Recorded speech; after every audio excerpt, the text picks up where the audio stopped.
apoy. Unahin natin yung bawang.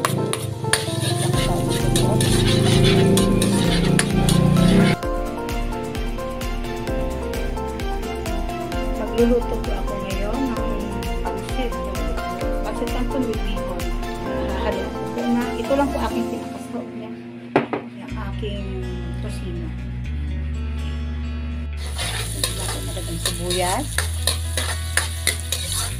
Masyado po nagkasipapangit ang kanyang. Ayan, napakabango na yan. Ayan, para maglasa rin po sa kanyang gulay naman.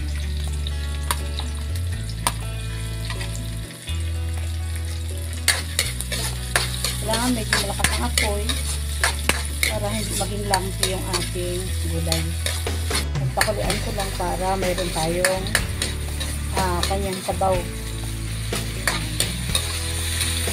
para maglasa ang ating pansit.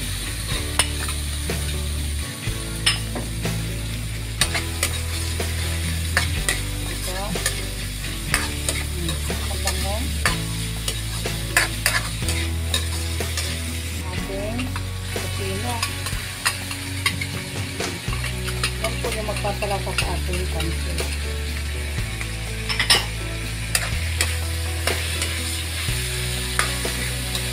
Huwag na rin po kasi yung ating tosino ay may lasa na. Kaya masarap po yung pangsahog sa ating pansit. Okay. Dahil sa luto na yung ating mga sahog, sunod lang natin ang ating carrots. Tapos, pampalasa po ito.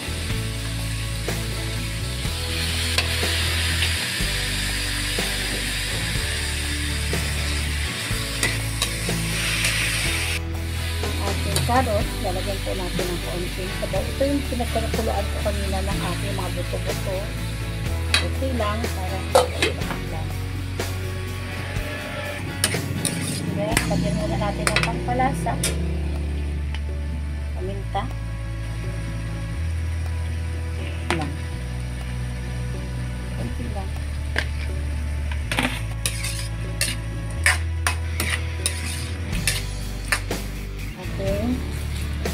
Repolyo. Napakadali lang gumawa ng masarap na pansit.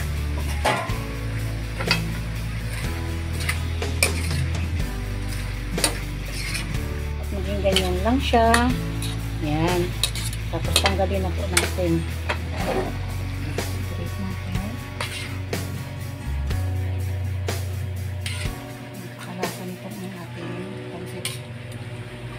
Kahit konti lang ang ating isasahog.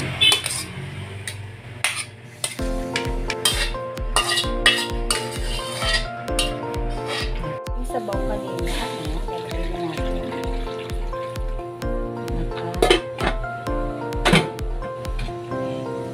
And then, oyster sauce. Depende kahit anong klaseng oyster sauce, pwede naman. Ito, pinili ako ng sarap. Ayoko na masyadong makulay. So, tamang-tama lang yung anak ko. Ayoko na masyadong itim. Okay. Hintayin lang po natin kumulo. Okay. Kumulo na po siya. Lalagyan natin ang ating pansit.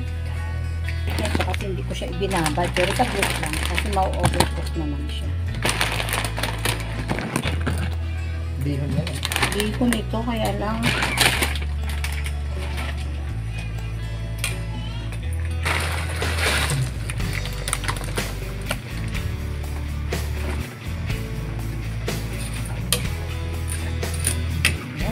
may sabaw.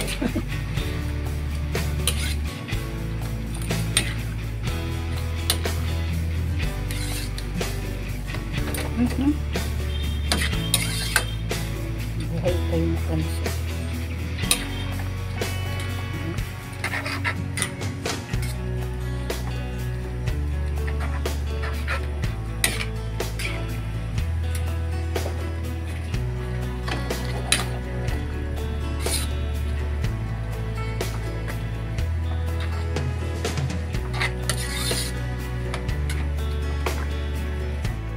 na rin natin ang ating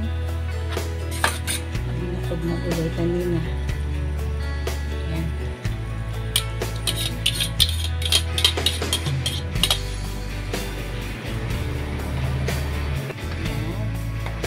Wala akong natin para hindi malagsak ang ating pansit.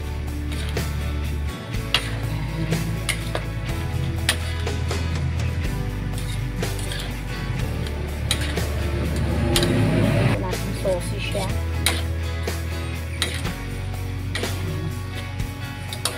Ngayon, lalagay natin yung ating kinchay.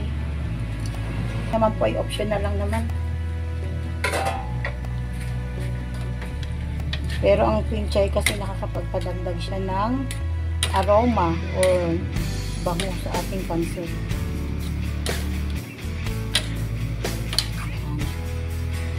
Yan. And then po, isang kulo lang. Malakas na apoy. Lakasan natin sobra. Hindi papatayin na natin. Hindi lang siya. Okay na po.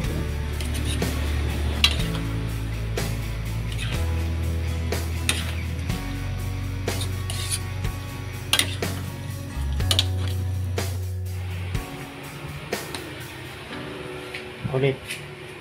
Ito po yung aking finished product. Open. Ang aking pansit na mayroong tosino. Tosino lang po ay nakakapagpalasa. So, ano lang siya. Kasi marami siyang saucy lang po talaga yun. Yan. Lagyan natin siya ng diba? Ganda na niya.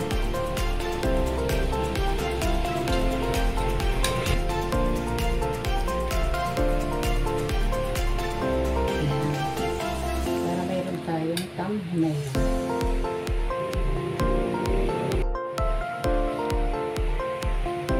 Tikiman tayo na pati kong pumulit ng aking kusina. Parang sarap.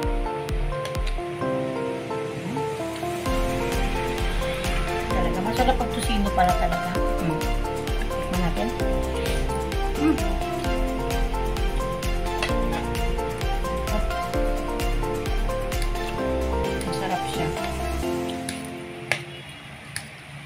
Tosino lang ano na siya, malasang malasa kasi yan mga buto lang yun.